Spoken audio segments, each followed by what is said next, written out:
I would now like to invite Lauren McCrae forward to introduce our faculty speaker.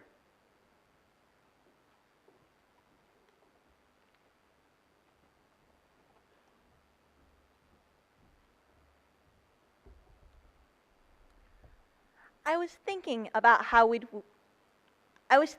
what I should say to introduce our faculty speaker, Dr. Chanen. I figured I'd say that he was one of our English teachers and that he taught some of us for all 4 years. But my mother told me maybe I should think about why the graduation committee picked him in the first place. Well, that was easy. Everyone knows Dr. Chanen, and he's taught some of us for all 4 years. And he's also a little funny. So with that, I'd like to introduce the slightly funny and greatly loved Dr. Brian Chanen.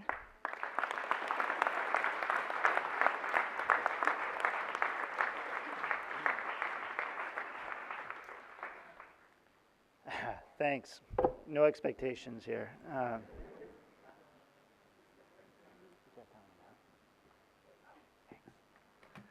Thank you, honey. Those were fantastic speeches today, guys. I think those were some of the best graduation speeches I've ever heard.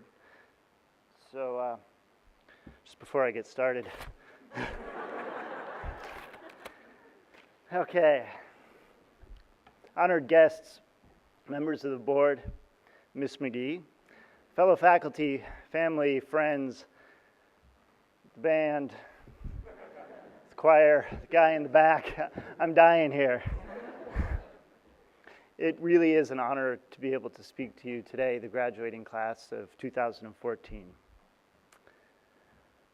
Once upon a time, in a kingdom far, far away,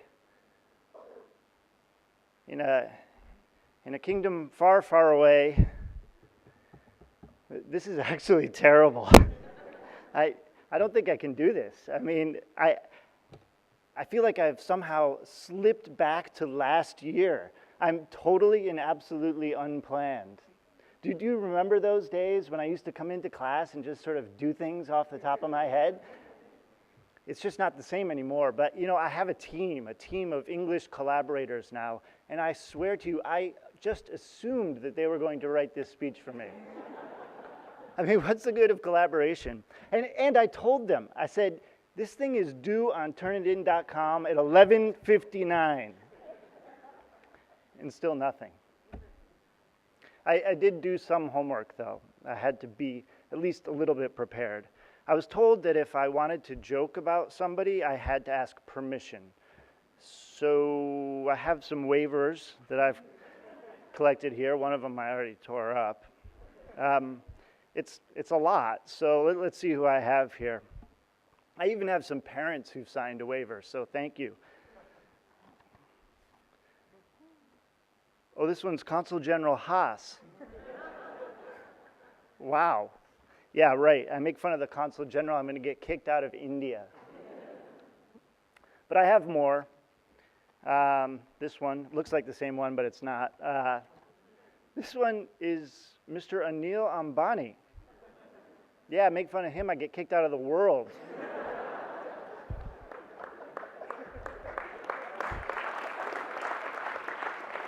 Yeah. That's not even the worst of it, actually. I might never be allowed to watch a DreamWorks movie again. I'll have to stop re-renting Cowboys and Aliens and The Help. I just love that movie. But you know what? If that happens, it doesn't matter. I have at home an entire collection of pirated Sunil Shetty movies. Can entertain myself for a while with those. But even that's problematic. I went to a Sunil Shetty movie once, and for about a week, I was all self-conscious about my hair and my pectoral muscles. But I'm not even kidding. Have you seen this guy? He's better built than Tiger Shroff. I think he might be younger than Tiger Shroff. All right, let's see. I think I must have some students here, so let's see what I have.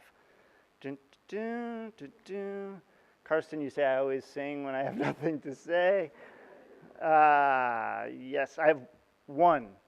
One student signed a waiver. Great. Let's see. It's Wilbert. No, okay. I must have another one here. I'm looking, and no. It's Noah, the only person in the class who might actually beat me up. But it's true, don't laugh. Like, remember that time that I made fun of the Jordanian basketball team? Noah was so mad. He was so mad he left. But I'm glad you came back, Noah.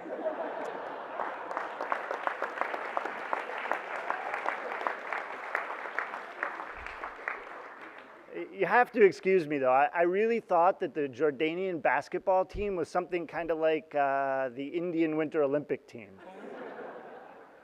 Oh, no, I'm not supposed to say that name out loud. It's the team that marched under a flag of, oh, never mind. It's interesting, though. I feel like I'm getting on a little thin ice here right now. We seem to get angry when someone makes fun of countries and places. I mean, especially this class. The French, so sensitive. I mean, we make one joke and the whole expat community runs off to Mataran. I always wonder what you guys do when you go there. But I wonder why making fun of a place bothers us. I don't think you guys or any of us are a bunch of budding nationalists. So what is going on with place and our identity? Maybe place is important for us because we all move around so much. But it is not enough to say that that fact alone is why place matters. And I think I have to go beyond some sort of simple notion of pride. So now I am going to launch into the boring part of this speech. This is basically the deep intellectual English class that I never gave you. So once upon a time, in a kingdom far, far away, I think that's where I want to focus. We have always known that stories are organized through time. It takes time to read. The story itself moves through a day, a life, a generation. Time seems to be an organizing principle in stories and in our lives. When we do have an organizing space in a story, we get the archetypal journey.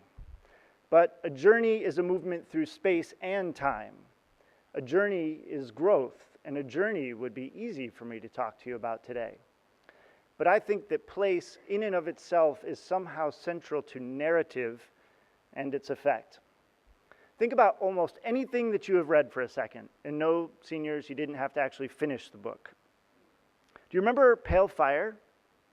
What happens when in that crazy novel? When was the beginning, middle, or end? I don't know.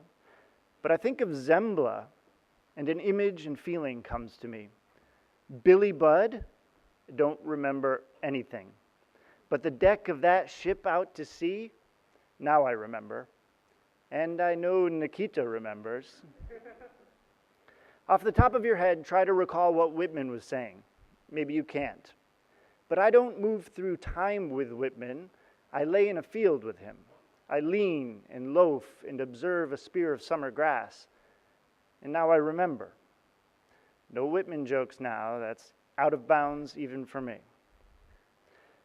Ernest Hemingway once said, "All good books are alike in that they are truer than if they had really happened, and after you are finished reading one, you will feel that all that happened to you, and afterwards it all belongs to you, the good and the bad, the ecstasy, the remorse and sorrow, the people and the places, and how the weather was."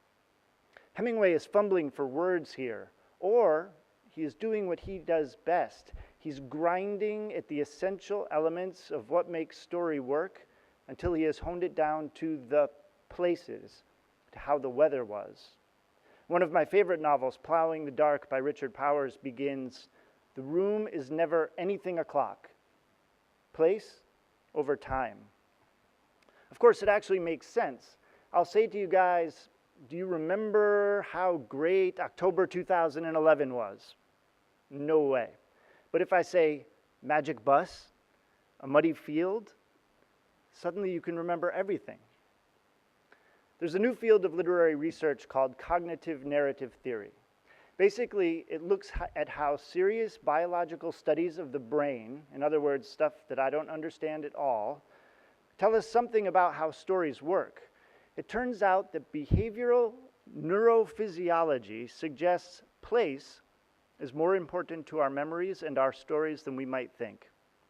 We've known for a long time that rats, and I guess all animals, have something in their brain that allows them to essentially make internal complex maps of physical places so that they can almost intuitively navigate that place.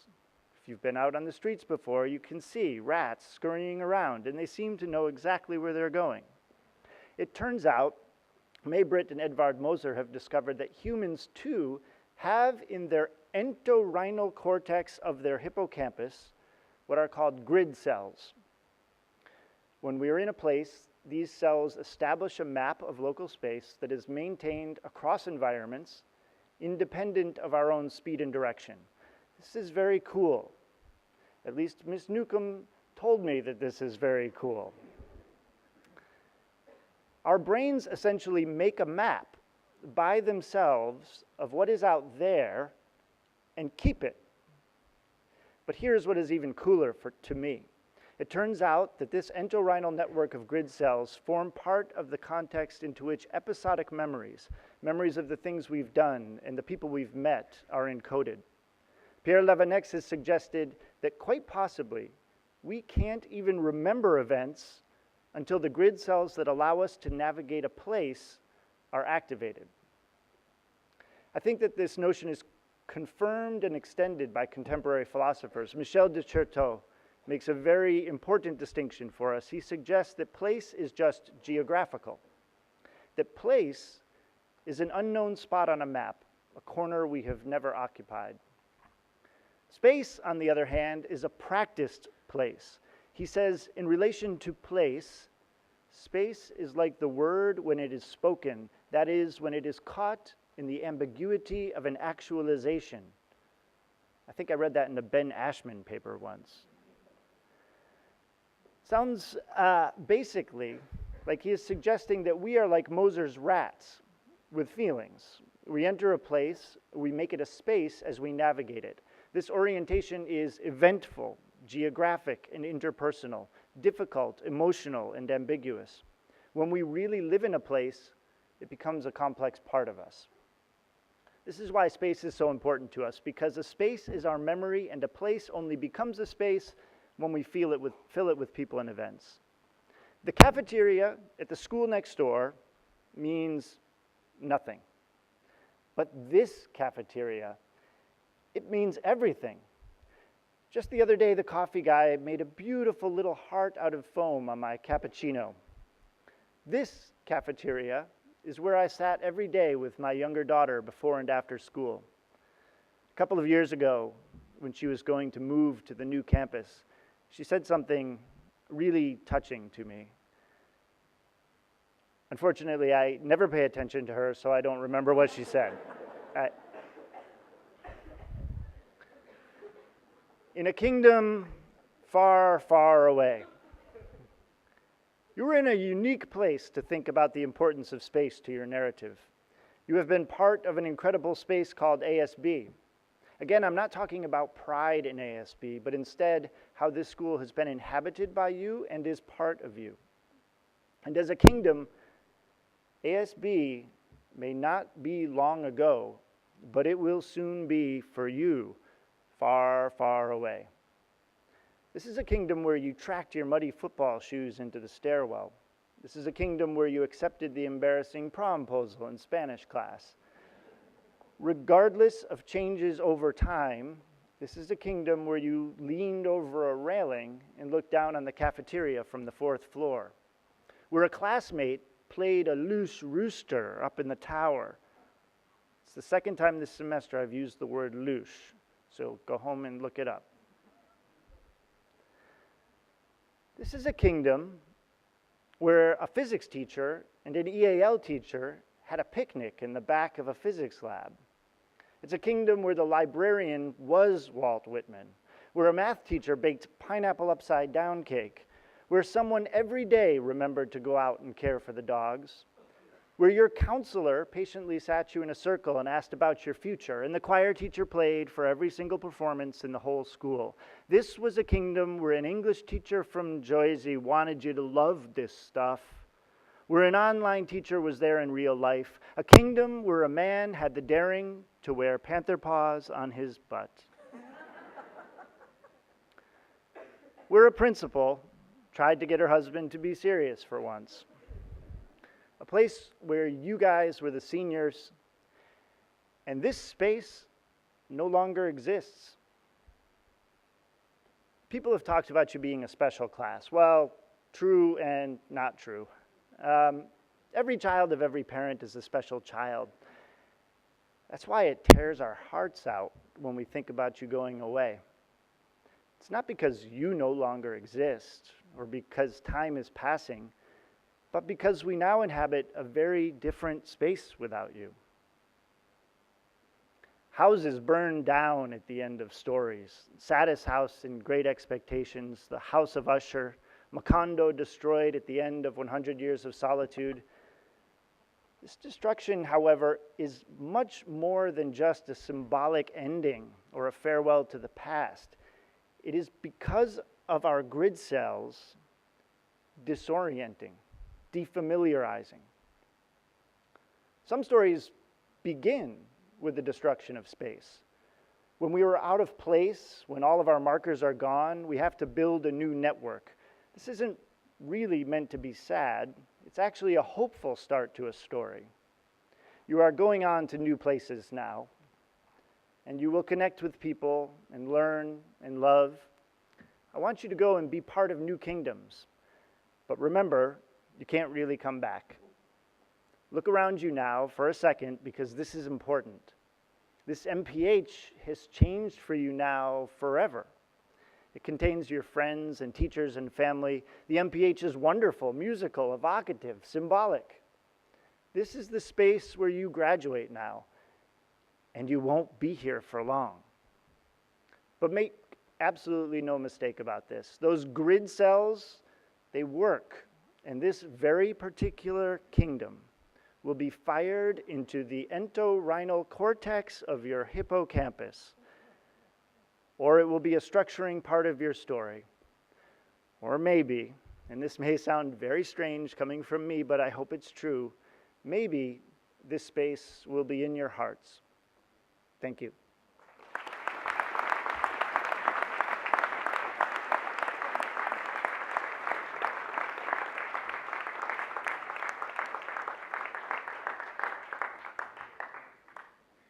Thank you, Dr. Chanen.